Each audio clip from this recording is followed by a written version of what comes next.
तो चलिए सबसे पहले बात प्रधानमंत्री नरेंद्र मोदी से उस खास मुलाकात की जिसका पूरे देश को इंतजार है। हमारे editor in chief Arnab Goswami के साथ पीएम मोदी ने 100 मिनट तक बातचीत की। लोकसभा चुनाव के चौथे चरण से पहले ये पूरा इंटरव्यू देखिए आज सुबह 9 बजे।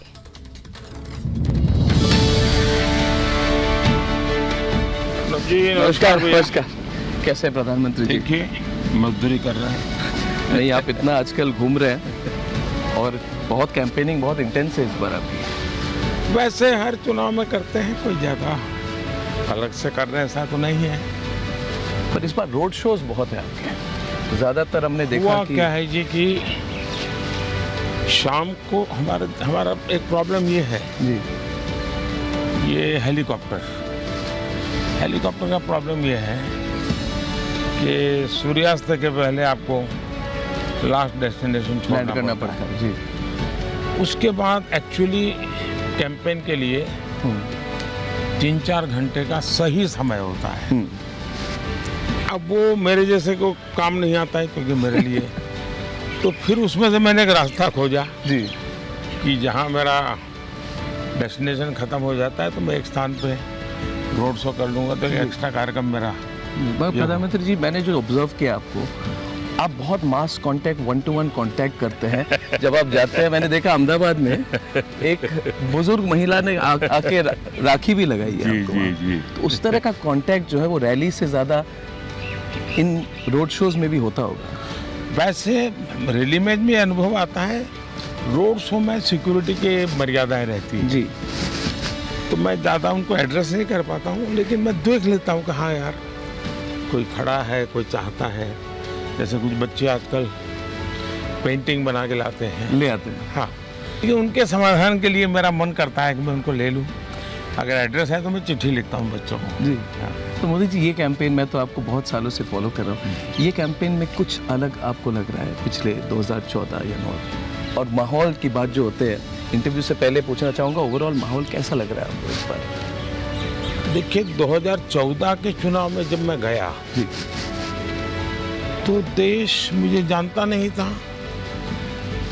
मैंने थोड़ा बहुत मीडिया से जानता था और मैं गुजरात में काम करता हूँ, उतना ही पता था उनको। जी उनको ये मालूम तो था नहीं भाई एक्चुअली क्या है, तो लोगों की क्यूरियोसिटी बहुत थी। जी तो 2014 में देखता था, मैं जो चीज़ कहता था उसको वो बहुत ही एक प्रकार से नापने की कोशिश करता है, ऐसा मुझे उनकी आंखों से दिखता था। अच्छा कि ये क्या ये हो सकता है, क्या ये संभव है क्या, क्योंकि उन्होंने ऐसा कभी देखा नहीं था। जी जी जी जी तो उनके लिए सब नयापन था।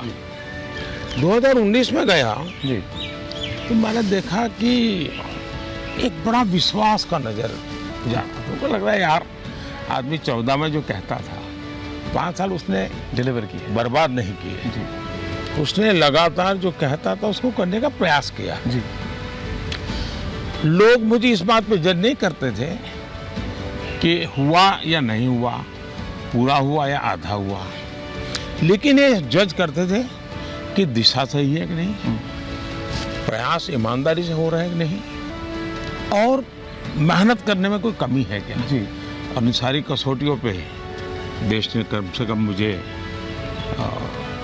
पॉजिटिव पाया। 19 में जब मैं गया तो ये अनुभव था। जी 24 में मैं देख रहा हूँ जी कि मेरी सफलता ही मेरे लिए चुनौती बनती जा रही है। सफलता इसलिए चुनौती बनती जा रही है कि उनको लगता है यार ये 14 में कहता था, देखिए 19 में यहाँ तक गया, 19 में कहता था यहाँ तक गया। अब उनको अपेक्षाएं रोजमर्रा की जिंदगी की बहुत कम है।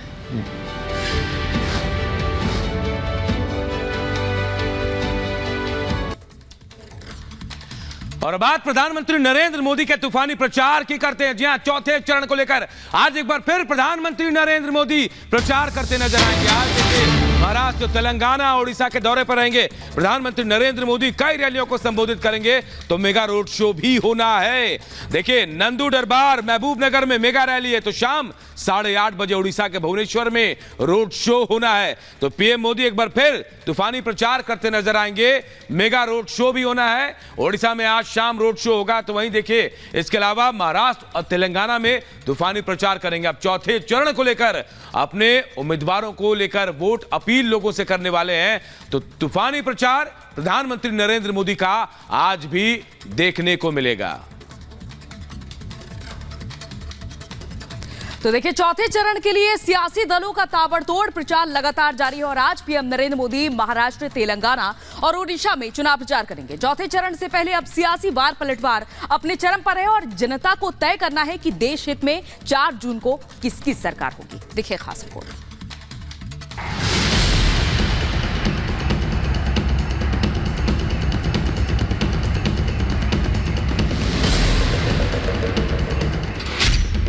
चौथा चरण सियासी रण।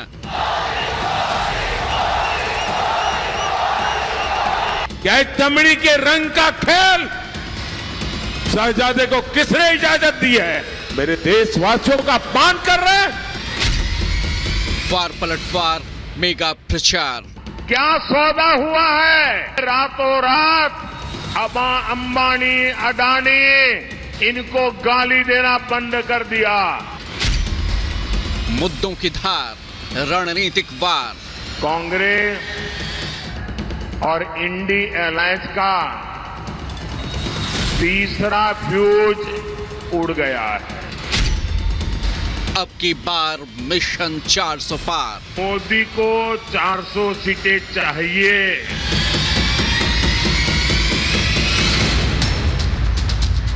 लोकतंत्र के महापर्व में 3 चरणों के चुनाव संपन्न होने के बाद सियासी दलों में चौथे चरण के लिए होड़ मची है। ताबड़तोड़ चुनाव प्रचार का सिलसिला भी जारी है। चौथे चरण में 10 राज्यों की 96 सीटों पर मतदान होना है। इस चरण में 1717 उम्मीदवारों की किस्मत का फैसला होना है। दांव पर 5 केंद्रीय मंत्रियों की किस्मत भी लगी है। आंध्र प्रदेश की सभी 25 सीटों पर इस चरण में वोट डाले जाएंगे। तेलंगाना की 17 और यूपी की 13 सीटों पर भी चौथे चरण में ही मतदान होगा। चौथे चरण से पहले सियासी वार पलटवार चरम पर है और पीएम मोदी ने विपक्ष के हर प्रोपेगेंडा पर अपनी सियासी रैलियों में प्रहार किया है। सबसे ताजा तरीन मुद्दा तो मुस्लिम आरक्षण और तुष्टीकरण का है और उसे लेकर पीएम मोदी लगातार विपक्ष पर निशाना साध रहे हैं। ये इंडी अलायंस का कहना है कि ये पूरे का पूरा आरक्षण छीनकर